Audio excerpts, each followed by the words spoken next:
I'm Duncan Parks. I am the team director for Portland Metro Composite.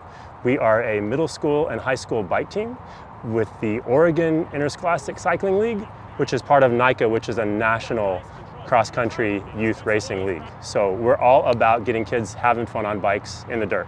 That's fundamentally our mission, and everything we do is about that. We actually just finished our first race, but we start in July. We do weekly practice, we do skills training, we do adventure rides, and then honestly we do this. We get kids riding bikes. I'm Caleb Griffin. This is my second season on PMC. It's a really great team. It's super inclusive, lots of fun. The racing is not stressful. Practices are super chill. All the coaches are super nice. So I feel really welcome. I make a lot of friends. It's a really good, fun thing. We urgently need more access to ride close in for weekday practice and to give these folks a place to ride when they're not with us too. Yeah, training spots are a real challenge for us. When we're willing to drive on the weekends, we can get to great riding. I mean, Portland has amazing riding within an hour and a half. But for weekday rides, when you gotta deal with traffic, that kind of distance is totally impractical.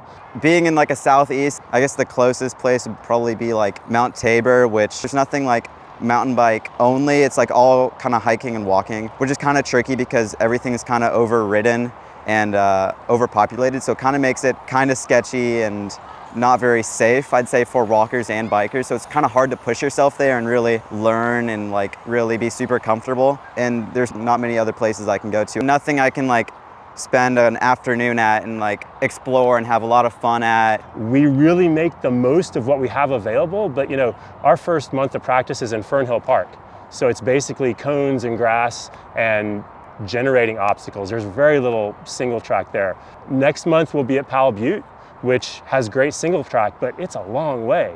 It is a big commute in traffic. So having more places close in would make our experience so much richer, and we'd get our riders on bike-specific trails. We do Forest Park. Fire Lane 5 is great, but it's this long, I definitely wish that we had more access to local mountain bike trails.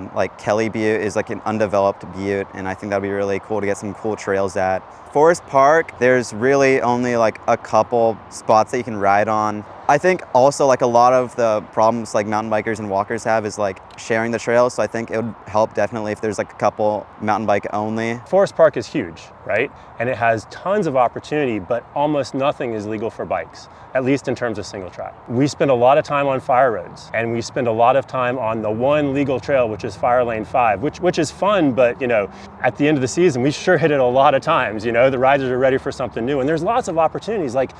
There's a new parking lot on St. Helens Road at the base of Fire Lane 1. Right now, that's a really ugly power line climb.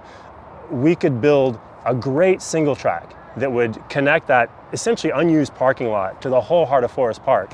And we've got the riders to do it. This team put 300 hours of build time in last fall, building all around the region. We've got the muscle and the motivation to make that happen. I think in Rocky Point, we actually started building a trail, can build the berms, mend the trail with a hose and rakes and stuff.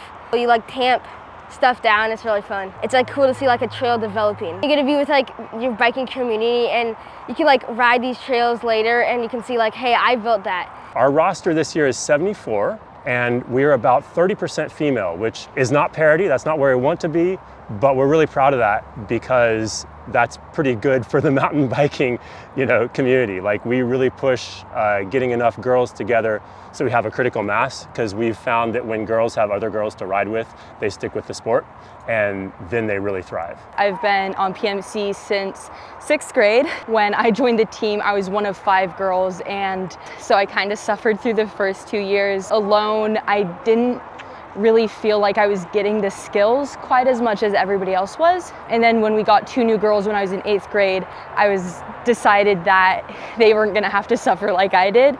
So I began planning grit rides. I was organizing these big group rides. On Monday, some of the high school girls and I did a century together. And it's been really fun for me to see how this community of girls has evolved from just me being the only girl at practices when I was 12 to me being almost 18 and seeing all these little 6th grade girls, and they're smiling and their parents are coming up to me and telling me how much their girls love this team. To see that this is the legacy that I will be having on the team where I started this community for everybody. And it's also made college applications really easy because I already have all this awesome material for my essays. As we grow, we're going to need more places to ride. You know, we've got all these riders who are aching to have fun on single track, and you know, most of them can't drive. They can't get themselves out to one of our destination spots because they're too young. They don't have a license. If they could have places in town, they could, you know, the days we don't have practice, they could go out and have fun with their friends. There's something magic that happens when you get middle schoolers and high schoolers riding bikes together. The stoke at the bottom of a good single track is just phenomenal. They're bubbling over every time we finish a good trail. And that's what we're about, is all about the fun.